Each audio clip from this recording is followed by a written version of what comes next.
Papa wawe ajyaza kugusura? Oya, yaranyanze. Yarakwanze ngo? Yaranyanze. Papa wawe yagize gute? Yaranyanze. Yarakwanze? Yakwangiye iki? Ndabizi. Ntago ubizi? Ntago mbizi. Mama narabikubwira? Oya. Yarakwanze papa? Papa ukubyara? Ko gapira kamufasha iki? Gafasha ayo mazi ava mu mutwe akajya mu rura rw'inkari akajya yanyara cyo kugira ngo gacometse mu mutwe we kakamanuka kajya hehe mu ruhago. Nabonye no mwana amaje kuba gutya arigendera. Witwa nde? Irambona Kirisipa. Irambona Kirisipa. Imana irakubona mama, Imana irakubona. Umwana umwami wanjye yanyitangiye umusaraba akabanga rimwe gusa numveho tuzaberana na wa mugami kwa data. Uyu mwana namubyaye ari muzima, mbona ari muzima, agize amezi 6 nkajya mbona umutwe uri kugenda ukura uba munini. Naje kwaka transferi mujyana kwa muganga, mugejeje kwa muganga bambwira yuko nzagomba kumujyana i Kigali. Ubwo bampaye transferi mujyana i Kigali, mugejejeyo banyohereza CHK, ubwo CHK biranga banyohereza Iruri muri Gakenke. Ubwo maje kumugeza Iruri muri Gakenke basanze afite ikibazo cy'amazi mu mutwe.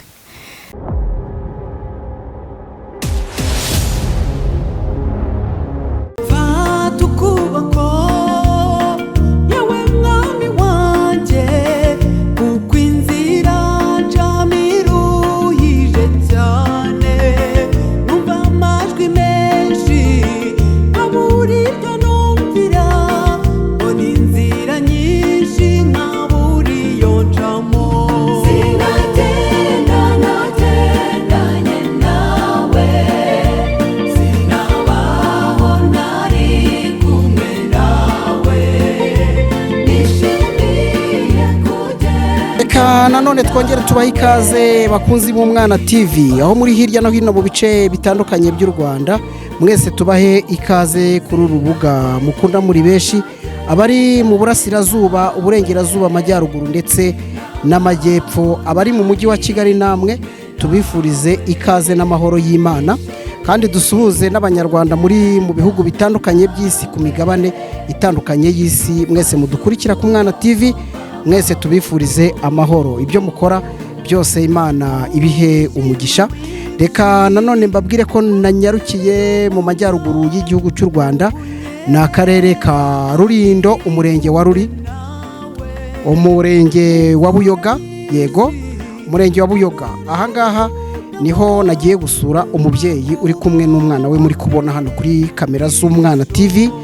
Umwana umaze imyaka 6 y'amavuko, akaba afite ikibazo cy'ubumuga nk'uko mubibona, afite umutwe munini. Nyina yagerageje uko bishoboka byose ngo umwana we amuvuze, ariko aravuga ati ubuzima bwaranze, ubushobozi bwaranze, ngeraho ntereraho. Mbashima rero ko mubana natwe kugira ngo inkuru zose dutambutsa ku Mwana TV mujye muzitera inkunga cyane abababaye. Ijambo ry'Imana riravuga ngo mubabarane n'abababaye, mwishimane n'abishimye.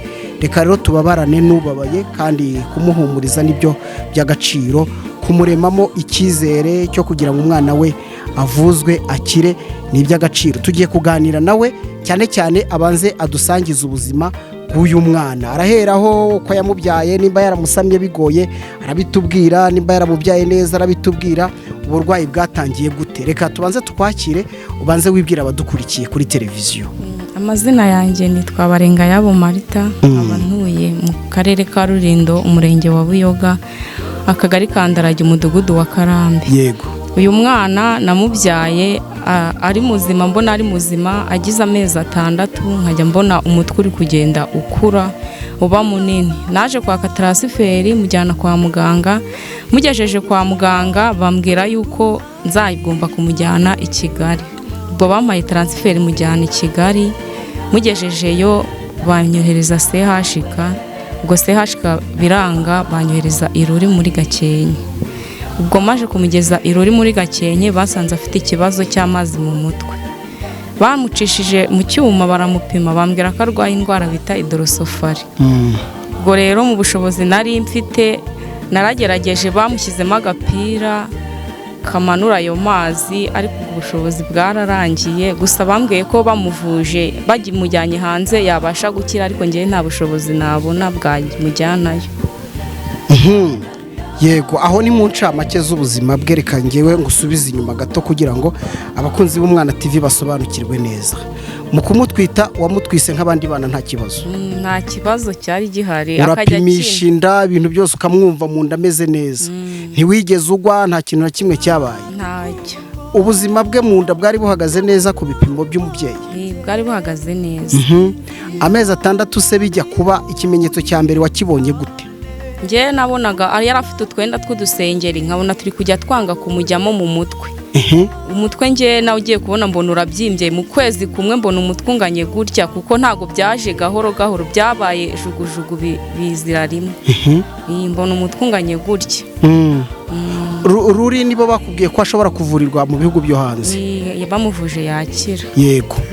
Hanyuma ubwo rero wowe watangiye uruhe rugendo rwo kugira ngo umuvuze?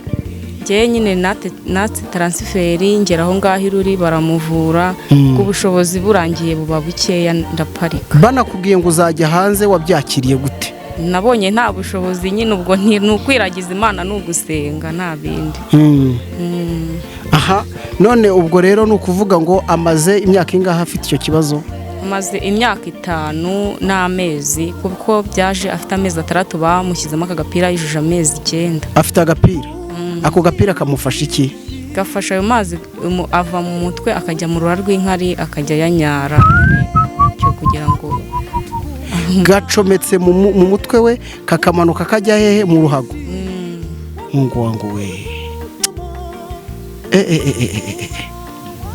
Aha, reka noneho turebe rero mu kumuvuza duhe urugendo. Wabikoraga gute? Kuko hano turi n'ibyo bitaro aho biherereye, waragendaga ugacumbika, iyo babaga baguha transfer wabigenzaga gute? Njye ndaragendaga nkabaye, kuko bwa mbere bamubaga bwo namaze y'amezi 2 muganga. Naragendaga bakamukorera nkagumayo, yakoroherwa n'ubundi ngataha, kubera ko nta bushobozi nari mfite bw'amatike yo kujya nzanongera nsubirayo. Nagumaga mu bitaro bakamuvura nkongera ngataha gutyo. Ubwo ni nk'ibiki rero waba waratakaje muri icyo gihe bifatika, bya bindi ubwira umuntu uti ndi muri uru rugendo nkora ibi nkora n'ibi nahombye ibi ntakazi ibi? Byo natakaje byo ni byinshi, kuko nta kintu na kimwe ubu ngubu nkigira, byose byanshijeho. Twaganiriye ariko ntitwavuga ufite umugabo se cyangwa? Umugabo ndamufite, ariko yagiye za Kigali nyine, yabonye n'umwana amaje kuba gutya arigendera, abonye nawe amafaranga amushijeho arigendera, ahita avuga ati ndakujugunye. Niko jye nabyita. Ni ukuvuga ngo yataye umutwe ariko ahita anaguta. Bivuze ngo ashobora no kuba yarishakiye undi mugore. Oya, nta mugore afite. Ntabwo ajya agaruka se? Oya, arampamagara kuri telefone. None ubwo umugore wese cyangwa bimeze bite? Yagiye gupagasa? Ndagira ngo abadukurikiye babyumve neza. Ntabwo ndi umugore we, kubera ko nta nubwo twigeze dusezerana mu mategeko. Amaze igihe kingana icyo agiye? Imyaka 3. Ntabwo ari uwawe, afite n'undi ubwo. Okay, ko nagaciyemo si yo ngingo nshaka ko tuvugaho, nuko abantu bagira amatsiko. Yego, ariko abantu bari kudusakuriza cyane, amajwi numva uri gushyiramo ibitwenge. Nimba wowe unezerewe nta kibazo, n'uburenganzira bwawe, sibyo?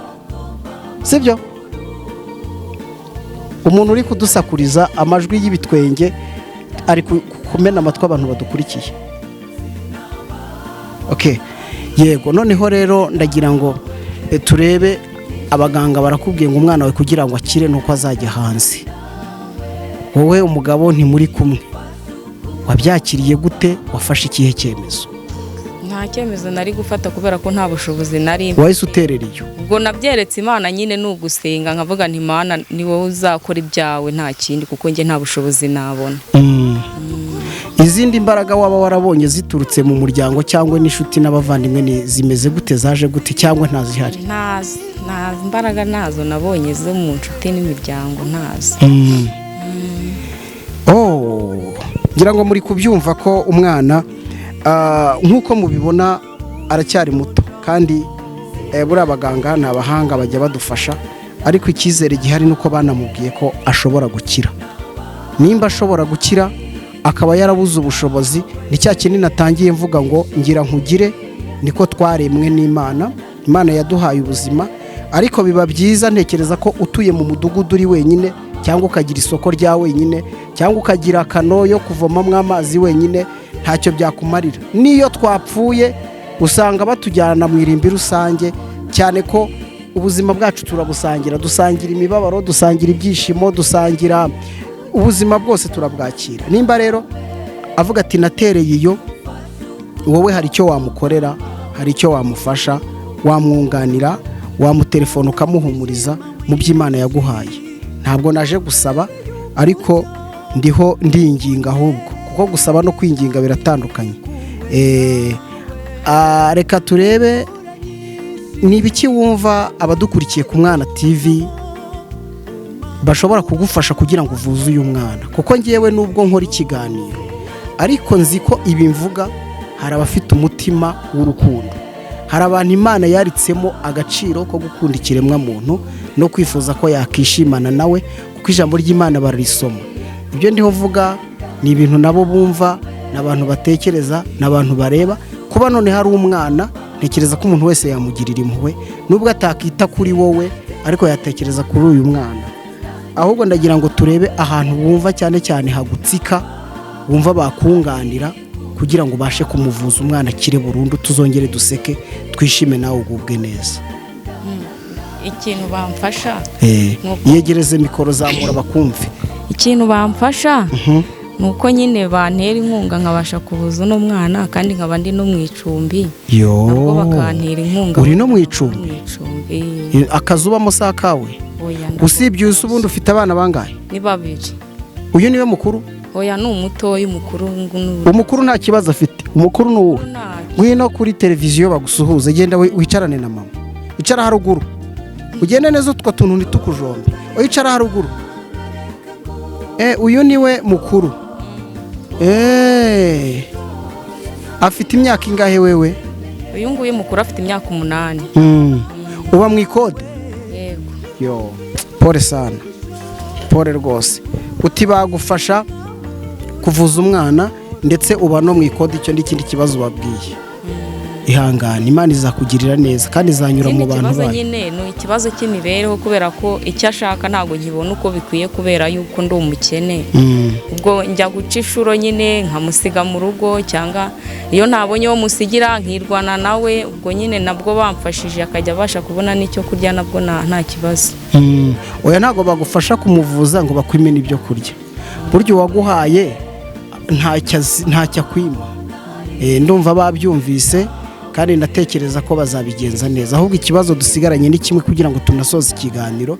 Sinshaka ko dukora ibintu birebire. Abanyarwanda baca umugani ngo ubwira uwumva ntavunika, kandi abo mbwira ni umuntu ufite umutima wa gikristo nani wa kimuntu.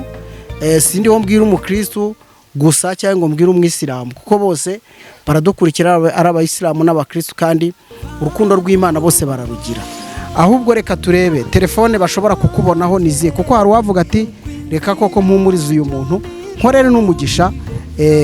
Telefone bakubonaho ni yihe kugira ngo dusoze ikiganiro? 072 39 31 919. Yongera uyisubiremo. 072 39 31 919 cya 079 15 23 730. Yego. 079 15 23 730. Yego. Imana ikugirire neza, kandi ni ukuri abadukurikiye ku Mwana TV ndabizi ko mudukunda, abantu muri mu bihugu bitandukanye by'isi. Ubwo ni mwebwe ba mbere mbwiye, muri kure banaberetse iwacu mu Rwagasabo, ngira ngo muri kubona imisozi uko imeze, uko iteye. Ni iwacu, ni hamwe mwavutse, ariko inshuti zanyu, amaraso yanyu, hari igihe bagira ibibazo. Biba ari byiza ko usubiza amaso inyuma ukagira icyo ukora, kuko nimba Imana yaraguhaye ukaba ushobora kujya ku meza ugafungura neza, ukajya no mu kazi kawe. Hari n'abafite imodoka ukayicara mukumva urizihiwe, uyu nawe wamugiriraho umugisha. nimba ni ukuri bikuvuye ku mutima. Abari mu Rwanda namwe mwabikora, gusa ntabwo afite WhatsApp, ntabwo afite WhatsApp abari hanze. Yego, reka ongera usubiremo nimero amazina yanditseho. Iriya ya mbere banza uyivuge kwanza, vuga iya mbere uhita uvuga n'amazina yanditseho. Yego, 072 39 31 919. Iyo ngiyo yanditse kuri Mukandori Domitire. Noneho inyanditseho ni 079 15 23 730. Akaba yanditse kuri Barengayabo Marita ari we ngewe. Okay.